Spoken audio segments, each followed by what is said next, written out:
I am the 7th generation farmer.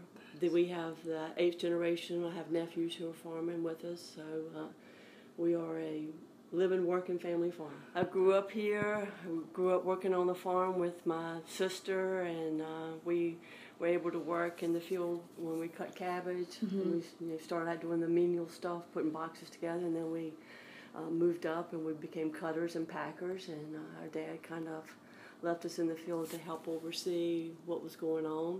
Wow. And then when we harvested potatoes, we worked in the field and here in the grader at the same time. So I grew up in it and got away from it, and it came back. Yeah. I think I had always known this is what I wanted to do, but I graduated from Meredith in 1977, and it was a different day and time then than it is now. A lot of things weren't as open to women as they are now. Although my mom and dad were both very much forward thinkers, and I guess when I look back, and what really reinforces that for me is growing up. I have 2 sisters and a brother, and they didn't designate the girls to do house chores. He had to do dishes just like we did, and we had to cut grass just like he did. And we all worked on the farm at some stage, growing up, doing different things. But when I graduated from Meredith, I worked as an underwriter for North Carolina Farm Bureau for 2 years, for 2.5 years.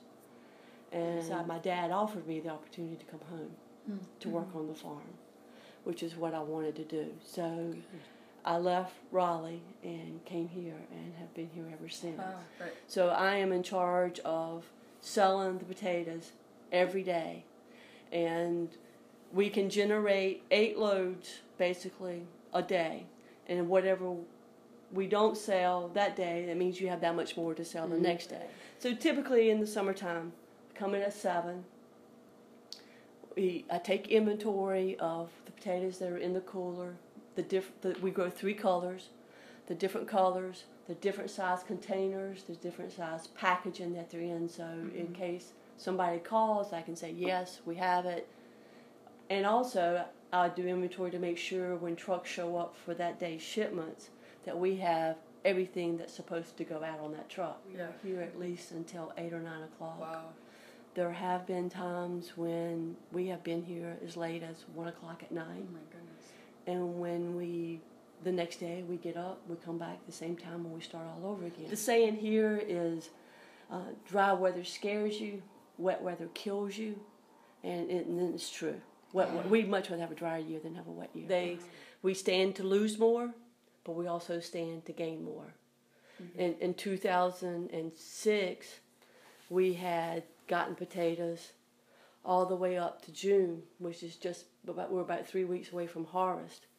We get an 8-inch rain, which is devastating. Yeah. And it was rained so much that the water couldn't get out of the ditches. Well, less than a week later, about 5 days later, we got another 6 inches of rain. Oh my gosh. So we had fields underwater, and we ended up actually not being able to harvest everything. And then some of what we did harvest, the quality was not a number 1 quality, so we ended up having to sell them as number 2s. Yeah. Things that you have no control over. Exactly. Can affect you in a mighty big way. We are non-organic, but at the same time, we do try not to overspray or over-fertilize.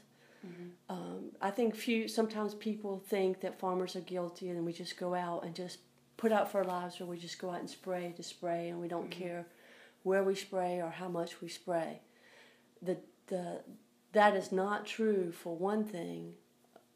Economically, we cannot afford it. Right. It's like throwing money out the car window. Oh, we eat a lot of potatoes. I would dare say that if I cook 6 nights, we eat potatoes 5. And the thing about a potato, it's very, very versatile, and you can cook it so many different ways. Yeah. I'll probably work as long as my health allows it. It's a great life. It's a demanding life at times. In the winter time, is our slow time, so we're able to do different things. Of course, starting now through really October, we're busy. Not so busy that we can't take a little bit of time, but June and July, we're married to here. Yeah. We're here far more than we are at home. Right. When our kids were small, we missed ball games, and you miss some things because you just have to be here. Right.